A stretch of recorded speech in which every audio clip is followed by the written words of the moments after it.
Yeah, yeah. I'm living my best life. Made a couple M's, you know. Said I'm living my best life. Said I'm living my best life. Hello everybody, welcome back to my channel. It's Random Opinions, Reaction, and Reviews. If you don't know who I am by now, you gotta get with the program. Today we're coming to do a review on the episode that just aired today on General Hospital. Today is June 12th, so you know what it is. Let's go ahead and get into it. Okay, so when the scene opened, we have Jocelyn and Jax coming into Crimson, and Jocelyn is happy that Jax is gonna be residing in Port Charles full time from here on out, and she takes solace in that. And you know, Jax is happy that he can be there for his daughter, so that was a quick little, probably like 2-second scene, and it was nice. And then we have scenes today with Kim and Drew. And Kim and Drew are they're still so devastated by the loss of Oscar. They've went to Mount Kilimanjaro and spread Oscar's ashes. I really do wish that this was a scene that we could have seen done on air, just because, I mean, we would have felt for that scene. Just seeing how Tamara Brown would have been able to deliver that scene would have been everything.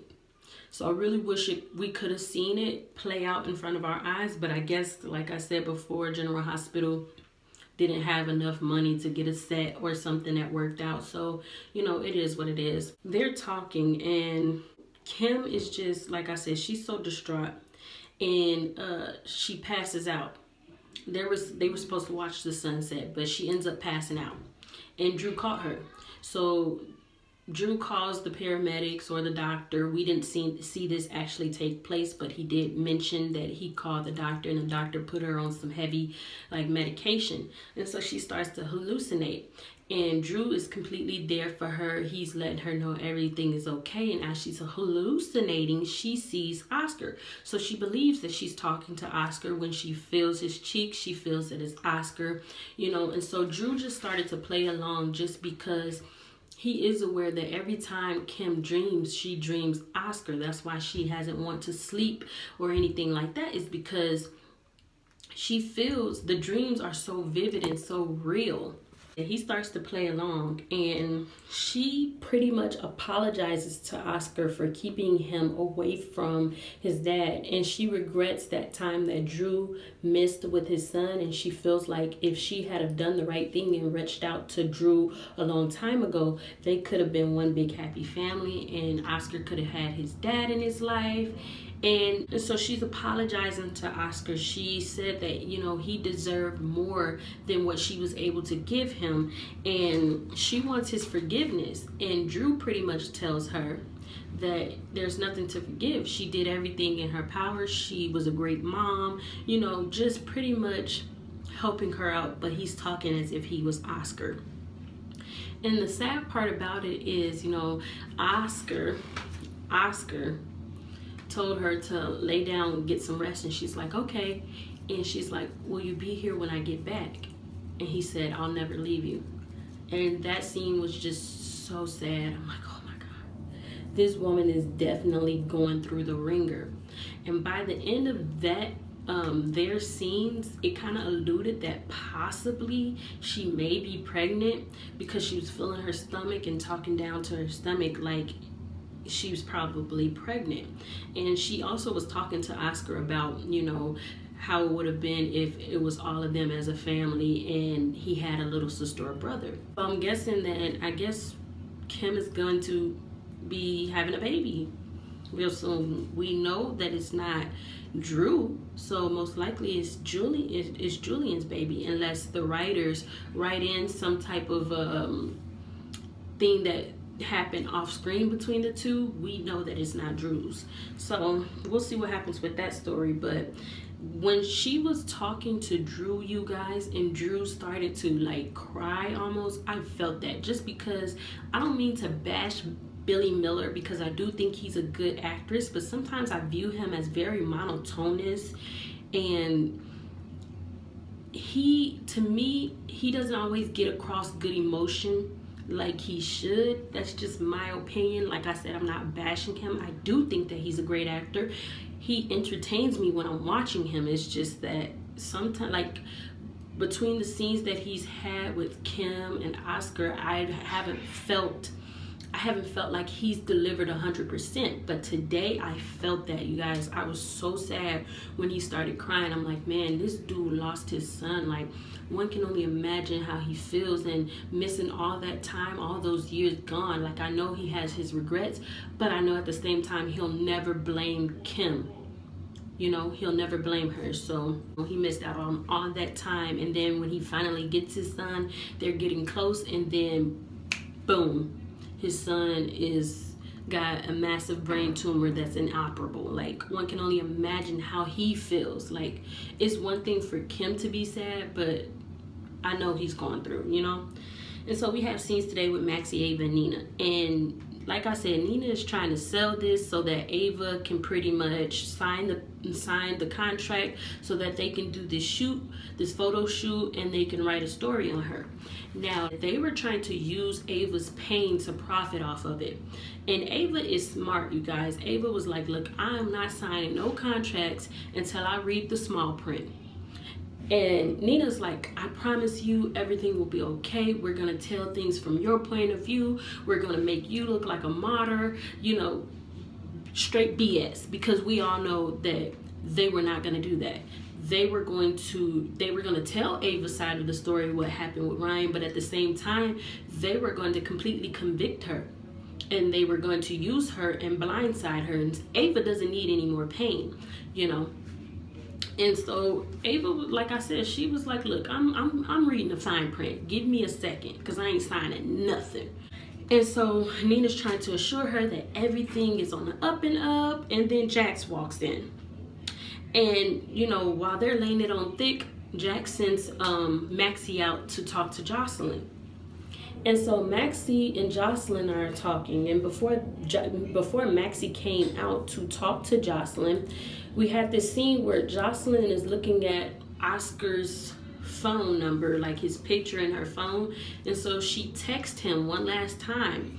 And like the previous messages, it was a bunch of I love yous and stuff like that. Now, one can only imagine how she feels, because that was her first love. She's looking at the messages and reading the messages, I love you.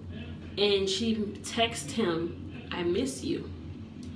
And that was so sad, because it's just like, these actors, you guys, they definitely have you feeling a kind of way about these scenes and about, you know, death, because, you know, one can only imagine how she feels. So she texts, I miss you, and she gets a text back saying, you know, I miss you too.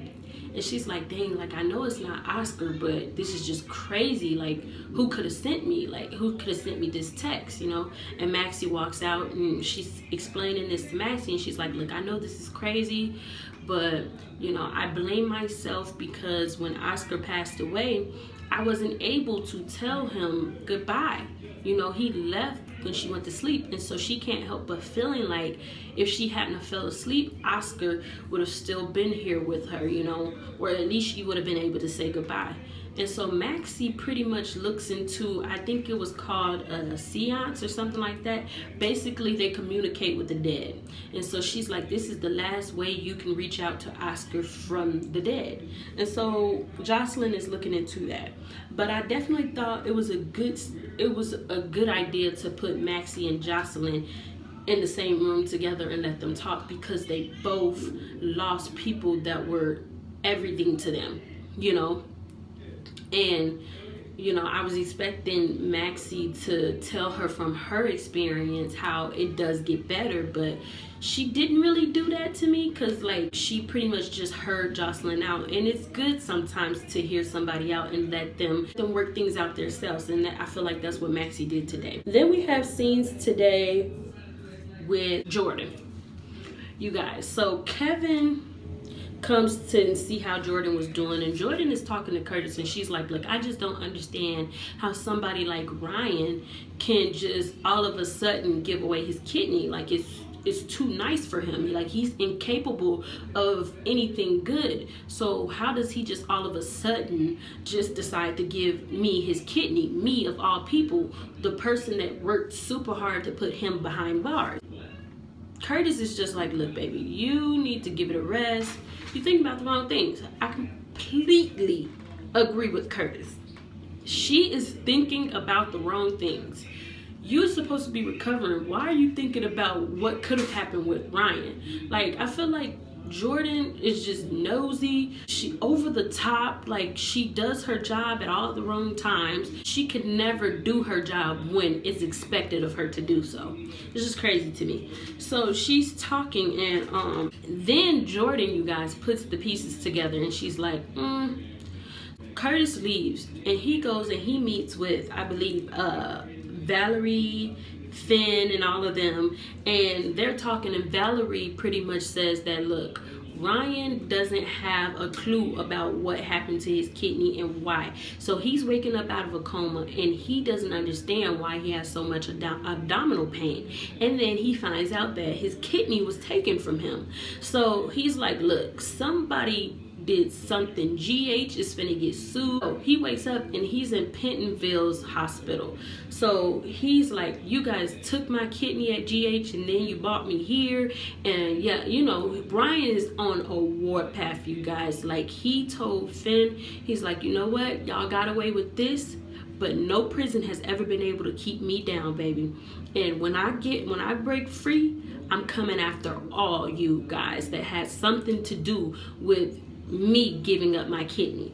So then we get a little insight into what happened, what actually happened. So I guess somebody doped Ryan up really well, and they took him off. And in between that process of him having that seizure, they replaced him with Kevin. And so Kevin's the one that actually forged Ryan's signature for Ryan to give his kidney away. And everybody was in on it. Elizabeth, Franco, Kevin, Curtis, Valerie. Did I say Finn already? Like, everybody was in on it. It was Curtis's idea. Finn helped pretty much oversee everything. Elizabeth made sure that maintenance didn't go into Franco's art gallery or art facility, his room, because that's where they were holding Ryan. And then Franco knew that they were holding Ryan there, and he pretty much canceled all of his art classes for it. And Jordan figures all of this out, and I'm just sitting there wondering, like, how is she able to figure that out, but she can't figure anything else out? When have we seen her properly solve a case since she's been commissioner? But she figured this out. And I just kept thinking, like, Jordan, you would be one crazy person if you was to pursue everything and find out, because this is a crime. Like, you would be putting people away that pretty much care about you and want to make sure you're healthy. You would be putting your family away. So ultimately, after she runs this through Curtis, she's like, if the person who facilitated this whole thing is who I think it is, then I probably would never find out what really happened. So I guess she's gonna leave everything alone, but she knows that they all had something to do with it. Valerie was the one looking out once they replaced Kevin with Ryan. Like, it was a bunch of them. So they all put their necks together, came up with this exotic plan, and it worked, you guys. Like, they are all smart together. I just can't help but to think, like, remember back in the day when Sam, she had some type of medical condition after she got shot where her blood wouldn't clot, and not only would it clot, she was bleeding out too, so she had a blood condition, and she was pretty much expected to die, and they needed to have surgery on her. Remember, this was like back in 2006 when she got shot. And so this was around the time where Alexis found out she was Sam's mother and she didn't want to have the surgery. And so Jason went over their heads and put this plan together for Patrick and Elizabeth to put Sam through surgery, and Epiphany was in on it. I just thought about that because we know that Elizabeth is capable of doing that, you know, helping to break the laws when it benefits a patient. So I will give that to Elizabeth. She does the wrong things sometimes for the right reasons. So I thought about that storyline. I was like, yep, they're pretty much following after that storyline, because what they did was completely unethical, but Jordan needed it. So, you know, I just don't understand why they're wasting their time and energy on a character like Jordan, just because I feel like she serves no purpose on this show at all to me. That's all I'm gonna say about that. So then, while Ava's going over the fine print for this Crimson story, she pretty much is wasting their time, and I think Jax was getting a little irritated. And Ava wants to pretty much, she wants the good part of her to be outed to the world, but she doesn't want people to convict her openly for her past, you know, because she's been judged on her past, and the only person that can really judge her is God. But people, they like bringing up the past a lot, so she didn't want her past to have anything to do with this article, and Jax was not liking that. So Jax called her out on her BS, and he pretty much was like, look, you stand here in this office where you shot Connie Falconeri, and you want to be held as some upright person. Like, I just can't do that. And then he also called her out on mixing Morgan's meds, you know, mixing them with placebos, and that leading to Morgan's death. And he's like, look, Ava, you are not a good person, so why should we pretty much expose you as this good person that didn't deserve what you got? You deserve what you got. You know, you got a serial killer that made a fool out of you, pretty much. And he didn't say that, but he doesn't feel sorry for her, in other words. And Ava's like, you know what, maybe you guys should have waited until after I signed before you decide to do me like this. You want me to do the solid for you, but you can't do what I'm asking you to do. So I'm out of this. Don't ask me to do this story, because I'm not doing it. You know, if it's my way or no way. My way or the highway. So she left. Nina was like, Jax, you're this professional guy. You're this bigwig. Why would you do that? You just pretty much made this situation worse when we're supposed to be talking Ava into doing this story. You've made it worse, so now she's backed out. Like, why would you do that?